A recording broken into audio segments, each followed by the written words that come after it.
Bienvenidos queridos amigos a un nuevo capítulo de Palabra de Doctor. En esta oportunidad estamos con un gran invitado como siempre. Él es Ricardo Holguín, cirujano vascular y endovascular, con quien vamos a conversar todos estos temas de esta palabra tan compleja que tanto nos asusta. Las trombosis, los trombos. Démosle un fuerte aplauso a nuestro querido amigo el doctor Ricardo Holguín. Bienvenido, Ricardo. Tenemos muchas preguntas que ustedes nos han estado haciendo durante toda la semana en nuestra caja de preguntas. Pero antes de pasar a la caja de preguntas y ir discutiendo todas las preguntas que ustedes siempre nos hacen semana a semana, vamos a preguntarle un poco a Ricardo qué significa cuando uno habla trombo. La gente escucha trombo, trombosis y todos hemos tenido alguna abuelita, algún amigo, algún familiar que en algún momento le ha dado un trombo en alguna parte. ¿Y cuál es la gran diferencia entre los distintos tipos de trombo y dónde te pueden dar? Yo creo que eso que planteas tú es fundamental, porque la palabra trombo en la gente genera temor inmediatamente. Tengo una experiencia con un paciente que su señora tuvo una trombosis y yo le pregunté, ¿para usted qué es un trombo? Y la respuesta fue, es lo más cercano a la muerte. Pero no es tan así, porque ¿dónde ocurre la trombosis? ¿Dónde se ubica el trombo, que es un coágulo dentro de un vaso sanguíneo? Es lo que da la gravedad y da el pronóstico y también el tratamiento.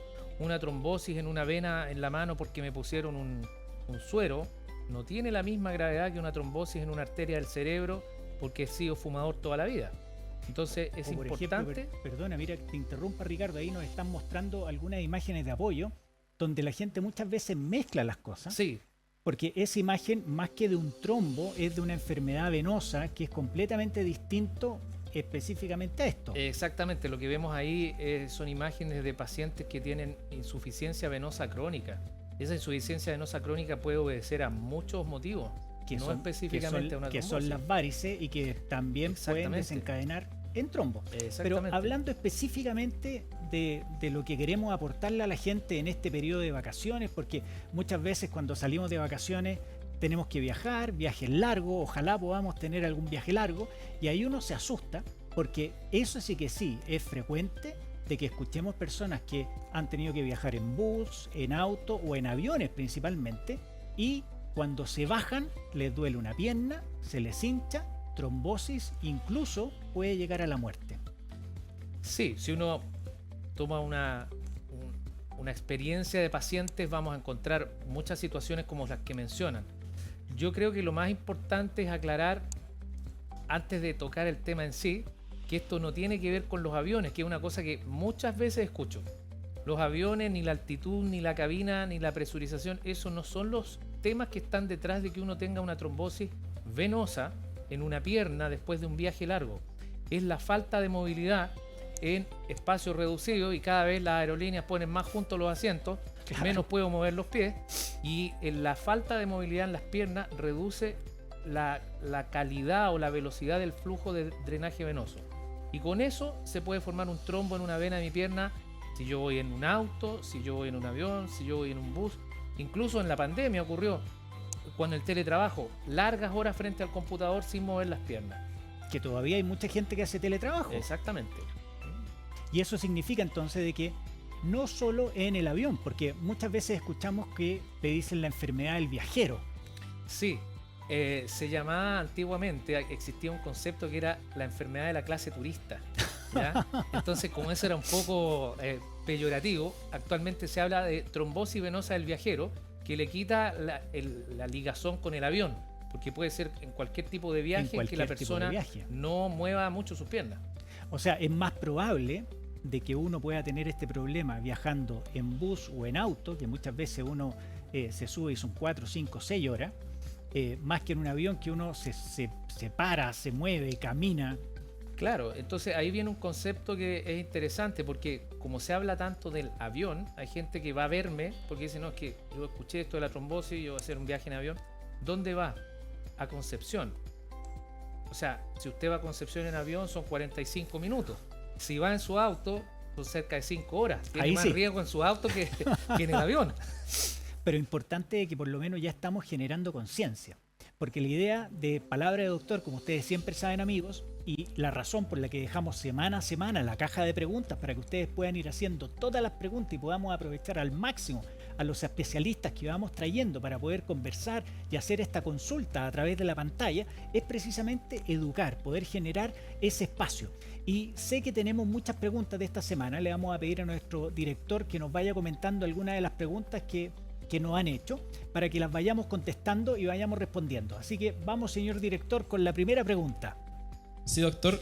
Hola, ¿cómo está? Hola, ¿qué tal? ¿Cómo están?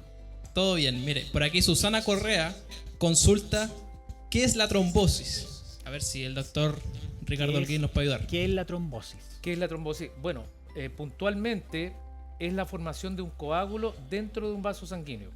La sangre dentro del sistema circulatorio en los vasos sanguíneos se mantiene en un estado líquido. Cuando se forma un coágulo dentro de un vaso sanguíneo, eso es un trombo. Pero la palabra trombo por sí sola no nos da connotación de gravedad. Depende de dónde se ubique. Ahora, ¿por qué da una trombosis? Hay muchos factores que pueden llevar a que se forme este coágulo dentro del vaso sanguíneo. Y por eso hay que ir a un especialista. Y si nosotros vemos acá en la pantalla, vemos lo que más nos interesa y yo creo que es donde debiéramos tratar de focalizar al máximo la educación que queremos dar hoy día, que son las piernas, que yo te diría que es donde más frecuentemente se pueden encontrar estos trombos venosos y que si no los diagnosticamos a tiempo, podemos pasar a una enfermedad que puede llegar a ser mortal. Contémosle un poco a nuestros amigos qué significa cuando una trombosis venosa profunda que da en las piernas no la tratamos, nos dejamos estar, evoluciona. ¿Cuál es la complicación que puede llegar a tener esta enfermedad? ¿Qué pasa con ese trombo en las piernas? Como tú bien dices, Esteban, la mayoría de las trombosis venosas ocurren en las extremidades inferiores por un motivo muy simple. La sangre de las venas de las piernas para llegar al corazón tiene que ir contra la gravedad, por lo tanto el flujo es más lento. Y como el flujo es más lento, igual que en un canal de regadío, donde el flujo se enlentece, se pueden depositar distintas sustancias que en este caso gatillan la formación de un trombo. Ahora, los trombos de una vena en las piernas viajan o pueden viajar, dependiendo de su ubicación y su tamaño, hacia el corazón. Y de ahí, del lado derecho del corazón, van a la circulación pulmonar. No van los trombos de las piernas al cerebro, no existe ese camino, ¿ya? Salvo en excepcionales situaciones con malformaciones cardíacas, pero van al pulmón y eso se llama una embolía pulmonar. Y una embolía pulmonar no tratada puede llegar a ser mortal. Eso es grave. Eso es grave. O sea, en otras palabras, es muy importante, amigos, preocuparse de estas pequeñas molestias en la pierna, que a veces pueden ser, uno decir, es solamente una pierna, se me está hinchando, después voy a ir a ver, oh, qué raro, se me va hinchando cada vez más. Pero el problema no es solo la pierna, no es solo las secuelas que puede dejar ahí, sino que, como dice Ricardo, si es que se llega a soltar uno de estos trombos y pasa por el corazón al pulmón, tú puedes caer muerto. Exactamente, y todo depende también del tamaño del trombo, porque una trombosis en una vena pequeña, venas pequeñas hablamos las que son de la rodilla hacia abajo, es poco probable que genere alguna complicación mayor, pero trombosis que van en venas más grandes, desde la rodilla hacia arriba, pueden tener un tamaño que al llegar a la circulación pulmonar producen un deterioro en todo el ciclo cardiorrespiratorio y eso producir la muerte. Entonces es importante consultar a tiempo. O sea, nuevamente, cuando uno tiene cualquier duda, consultar. ¿Y a quién consultar? Al cirujano vascular, endovascular o ir a la urgencia. ¿Por qué el cirujano vascular, endovascular? Porque son los especialistas dentro de las distintas áreas médicas que nos van a ayudar y nos van a tratar este problema. Señor director, sigamos con las preguntas, que yo ya tengo muchas, pero quiero ir respondiendo a las preguntas de nuestros amigos. Sí, doctor. Daniel está ahí. Consulta si la trombosis puede llegar a matar. Wow. Bueno, una trombosis venosa puede llegar a matar por este mecanismo que decíamos. Se van los trombos hacia el pulmón. Pero una trombosis en otro territorio, por ejemplo en una arteria coronaria, porque soy obeso, porque fumo mucho, porque soy diabético, también puede producir la muerte, pero es en otro territorio. También un trombo que se forma en una arteria del cerebro por los mismos factores, hipertensión, colesterol alto, cigarro, también puede llegar a matar. Las trombosis venosas en general, si son de venas pequeñas, y por eso les decía de la rodilla hacia abajo, es raro que lleguen a producir complicaciones letales. Pero por eso es importante tener claro que la palabra trombosis tiene que ser muy bien definida, dónde ocurre y por qué ocurre, y según eso, la gravedad. O sea, eso significa que todas las enfermedades, y esto que estamos conversando, que sería la trombosis venosa profunda de extremidades inferiores, no está exenta de seguir avanzando. Es decir, uno puede tener una enfermedad distal, es decir, una enfermedad de las venas chiquititas, pero no por eso me voy a quedar tranquilo. ¿Qué pasa si no me trato eso? ¿Qué pasa si sigo haciendo mi vida normal y no le doy pelota? Imagínate que viajé, me bajé del auto, estuve 5 horas, no me moví, me bajo, me empieza a molestar la pierna, voy a la urgencia, me dicen, tiene una trombosis chiquitita. Digo, yo escuché, el doctor Holguín dijo que si era chiquitita no pasa nada, sigo haciendo mi vida. Lo que pasa es que cuando hay trombosis pequeñas que no se tratan, a veces pueden pasar enmascaradas, como por ejemplo dolor en la pierna porque el fin de semana hice algún ejercicio. Y si son pequeñas, pueden no dejar secuela. Yo diría que el punto fundamental es qué produjo la trombosis. Yo siempre digo a los pacientes, cuando tenemos una trombosis de poca magnitud, es importante que aclaremos el por qué. Porque las causas de esto detrás pueden ser el viaje en auto muy largo, el viaje en avión muy largo, pero si yo no hice un viaje y tengo una trombosis venosa, aunque sea pequeña, soy un tipo relativamente joven, ¿qué puede haber detrás? Incluso un cáncer. Algunos cánceres gatillan el desarrollo de trombosis de no mucha magnitud, y si uno las deja pasar y no estudia el contexto general, puede dejar pasar el tratamiento de algo que le podría haber costado la vida. O sea, en otras palabras, es sumamente importante ver lo que se llaman los factores de riesgo, porque si vamos, lo que tú decías recién, si vamos 5 personas en un auto y solo uno hizo una trombosis, ¿por qué el resto no? Porque quizás él tiene algo, o su cuerpo, su organismo tiene algo que lo está predisponiendo. Y si es que se estudia y efectivamente no encontramos nada, perfecto, tuviste mala suerte y fuiste el único que le hiciste. Pero hay que estudiar. ¿Y cuáles serían los factores de riesgo generales? O si yo voy a hacer un viaje, ¿quiénes son las personas que debieran preocuparse y buscar estas medidas de prevención que ya las vamos a conversar? El primer factor de riesgo es que envejecemos. Wow. Sobre los 60 años, la tasa de riesgo de trombosis venosa en un viaje es unas 40 veces más que en una persona de entre 20 y 30 años. El segundo factor de riesgo, y en ese sí podemos hacer mucho, es el sobrepeso. El sobrepeso multiplica por 3 el riesgo de trombosis venosa en cualquier persona. Entonces, cuando era el COVID, estaban preocupados las personas por la vacuna del COVID que producía trombosis, pero usted pesa 100 kilos y mide 1,60 m. Ahí con vacuna o sin vacuna del COVID tiene riesgo de trombosis. Claro. Factor muy importante, transversal para muchas enfermedades. En el caso de las mujeres, el uso de anticonceptivos que contengan estrógenos. En algunas personas, no en todas, la suplementación de estrógenos produce una mayor tendencia a enfermedad venosa de tipo trombótica. También varices, pero de tipo trombótico. Otro factor importante, el ser fumador. El cigarro daña el sistema circulatorio globalmente y un efecto puede ser la formación de trombos en una vena de la pierna en un viaje o después de una inmovilización. La cirugía reciente, Esteban, algunas de las cirugías que tú realizas son de larga duración y eso también predispone en el postoperatorio que los pacientes puedan tener una trombosis venosa. Y la inmovilización. Tuve un esguince de tobillo, ando con una bota inmovilizadora, ya explicamos que la falta de movilidad de la pierna es lo que reduce el flujo y por lo tanto favorece una trombosis venosa. Y por eso es tan importante a todos nuestros amigos que han pasado por algún pabellón, todo lo que nosotros hacemos en pabellón para prevenir las trombosis. Esas panties blancas, que son medias compresivas, y esta compresión neumática, que es como una bota que les va masajeando la pierna durante toda la cirugía para que no se estanque la sangre, y además en el postoperatorio inmediato. Entonces, resumamos un poquito, recordemos, factores de riesgo, es decir, ¿quiénes son las personas que debieran preocuparse un poquitito más si van a tener un viaje largo, si van a tener un viaje en avión o en auto o en tren o en bus largo más de 3-4 horas? Personas mayores de 60 años, personas con sobrepeso, personas que fuman, personas que tienen varices, que ya lo vamos a conversar, personas que pueden estar embarazadas, personas que tienen cierto tipo de enfermedades Por lo tanto, si uno tiene dudas o en su familia alguno de sus familiares cercanos ha tenido alguna trombosis, es mejor consultar. Hoy día existen muchísimos tratamientos y muchísimas medidas que uno puede tomar para poder ir previniendo. Pero sigamos con las preguntas de nuestro público. Vamos, señor director. Sergio Silva consulta cómo puedo evitar una trombosis. Wow, justo habíamos llegado a ese punto. Sergio, aquí te lo contamos.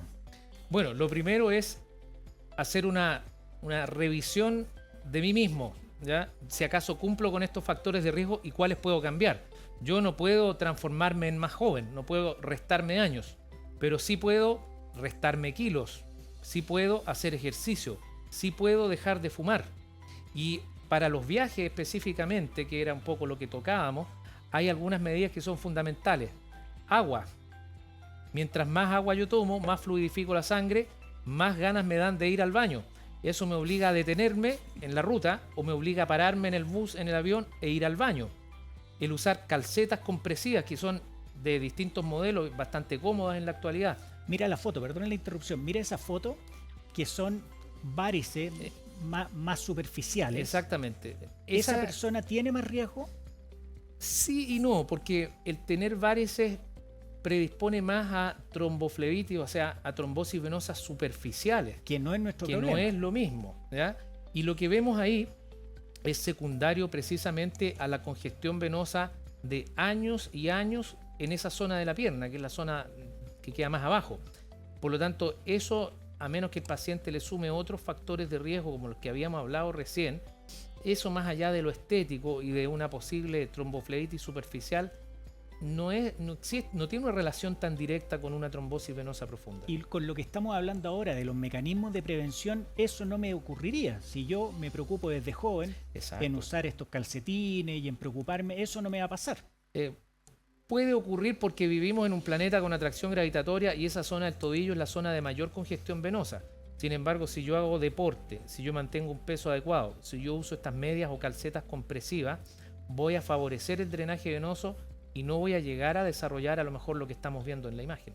Entonces, retomando lo que tú nos estabas preguntando, Sergio, primero, pensar y ver si es que uno cumple con alguno de estos factores que conversamos, que es obesidad, más de 60 años, si estoy fumando, si tengo alguna enfermedad, si soy usuario de estrógeno, mujer, en fin, hay una serie de otros factores que si uno tiene algunas dudas porque toma varios medicamentos, sería bueno consultar al doctor Holguín. Pero supongamos que yo digo ya, cumplo con los factores. ¿Qué puedo hacer yo para poder prepararme para un viaje? Aparte de tomar agua, que obviamente te va a obligar a estar levantándote y moviéndote, pero ¿qué más? Son esos tres elementos son básicos. La gente siempre va en busca como de una cosa, la inyección o la pastilla, pero algo mágico. De algo más mágico. Estamos muy acostumbrados todos nosotros a que esto que está aquí haga algo que yo no estoy dispuesto a hacer, que la inyección me haga bajar de peso, que la pastilla me haga más joven, un montón de cosas. Pero, ¿cuáles son los tres elementos básicos? Levantarse a caminar o parar en la ruta cada 2 horas por lo menos, usar las calcetas de compresión graduada, de las cuales hay muchos tipos, podemos conversar mucho rato, y tomar agua. Esos son los tres elementos básicos.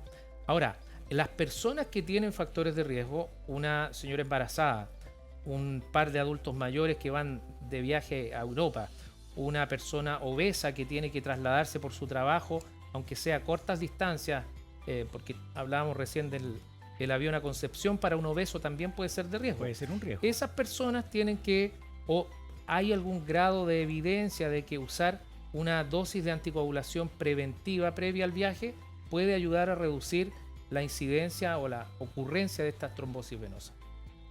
Oye, o sea, qué importante, ¿eh? Porque entonces, Sergio, decíamos, tomar agua, moverse, usar calcetines que son panties compresivas, que son más largas, que no el típico soquete más corto o calcetín más corto.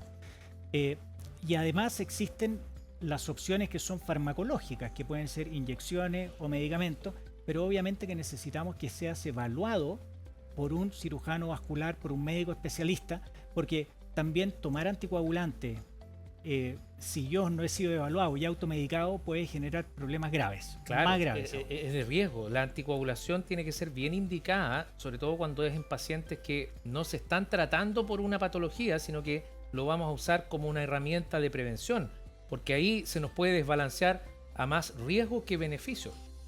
Por lo tanto, es clave poder ir donde un médico especialista. En este caso, tenemos la suerte de conocer al doctor Holguín, que sabemos que es cirujano vascular, sabemos que además es endovascular, que es algo que yo encuentro fascinante y que nos va a poder resolver. Pero aprovechemos al doctor unos minutitos más. Ya sabemos todo lo que hemos hablado de la trombosis que tenemos que hacer para poder prevenirlo, poder evitarlo. Parte todo por el autocuidado. También sabemos que hay muchas preguntas de varices que lo vamos a tratar en otra oportunidad, así que queremos aprovecharnos y dejar al doctor Holguín invitado para que podamos conversar de todo lo que son varices y cómo poder resolverlo y todas las herramientas que existen para poder hacerlo, cómo es la cirugía, cómo es el postoperatorio, etcétera. Pero yo quiero aprovecharme un poquito del doctor Holguín y que nos cuente qué significa endovascular, porque antiguamente los cirujanos vasculares simplemente operaban, como se dice, a cielo abierto, es decir, se hacían los grandes recambios de arterias y venas, pero era todo abierto. Y hoy día la tecnología permite que ustedes endovascularmente, con una palabra espectacular, hagan las cosas. ¿Qué significa endovascular? Y yo sé, perdón, que hay poca gente que tiene una expertise tal como el doctor Holguín para poder hacer este tipo de procedimientos. La verdad es que, Esteban, agradezco tus palabras, pero yo creo que soy uno más dentro de un gremio que cada vez va creciendo, de los que nos hemos formado en los últimos 20 o 30 años, en que ha habido siempre una revolución de la cirugía hacia abordajes mínimamente invasivos en todo orden de cosas, en la cirugía abdominal, en la neurocirugía. En la cirugía vascular, esta menor invasividad significa que en muchos casos en que hacíamos grandes incisiones, podemos llegar a tratar el vaso sanguíneo afectado a través de un catéter que ingresa por una vena o una arteria sin tener que hacer estas grandes incisiones. Eso es lo que se llama cirugía endovascular. O sea, por ejemplo, yo me acuerdo que a veces cuando uno estaba en la urgencia y llegaba un paciente con dolor de guatita, con dolor abdominal, y uno le hacía un escáner y aparecía lo que se llama un aneurisma de la aorta abdominal, que es cuando se ve como vulgarmente uno diría un globo o una distensión, que eso era cirugía, eso había que operarlo. Y era una gran cirugía con muchísimo riesgo, con mortalidad, era brutal. Y hoy día ustedes eso pueden resolverlo endovascularmente. La gran mayoría de los casos en la actualidad, Esteban, de aneurismas de la aorta se operan en forma endovascular utilizando catéteres que ingresan por las arterias de la ingle sin tener que abrir el abdomen. Eso no invalida la cirugía que tradicionalmente se ha hecho, pero la deja relegada a un segundo plano en tanto no sea posible hacer una cirugía endovascular. Qué increíble. Pero obviamente que para poder hacer todos estos procedimientos que son de alta tecnología, que requieren un gran entrenamiento y un equipo y pabellones especiales, no se puede hacer en cualquier parte, y por eso existen centros de cirugía vascular y endovascular. Entonces, amigos, recapitulando y para poder sacarle el máximo provecho que lo que hemos hecho en el día de hoy al doctor Ricardo Holguín, cirujano vascular, endovascular, y no olviden de que para ser cirujano vascular primero hay que ser cirujano general, es decir, médico cirujano primero, cirujano general 3 años de especialidad primaria, después cirugía vascular, que es otra especialidad derivada de la cirugía general, con una formación posterior en cirugía endovascular, es decir, esta cirugía dentro de los vasos sanguíneos. Por lo tanto, siempre hay que consultar con un médico certificado especialista. Y recuerden, si van a hacer un viaje, si están preparando las vacaciones, preocupémonos un poco de nosotros. Y preocuparse es algo tan simple como tomar agua, levantarse, caminar, usar estos calcetines compresivos. Si tengo más edad o voy a viajar con algún familiar de más edad, vamos donde el doctor Holguín, preguntemos si es necesario algún fármaco, porque es terrible llegar a otro lugar, a otro país y poder tener una enfermedad grave como sería una trombosis venosa o que esto después desencadene en un tromboembolismo pulmonar. Queremos darle las gracias a Ricardo, agradecerle este espacio. Muchas gracias, Ricardo, y quedas cordialmente invitado para que en otra oportunidad podamos resolver todas las dudas que tienen nuestros amigos sobre varices, cómo poder resolverlo. Muchas veces la gente no sabe a dónde ir, ni quién ir y cómo se hace.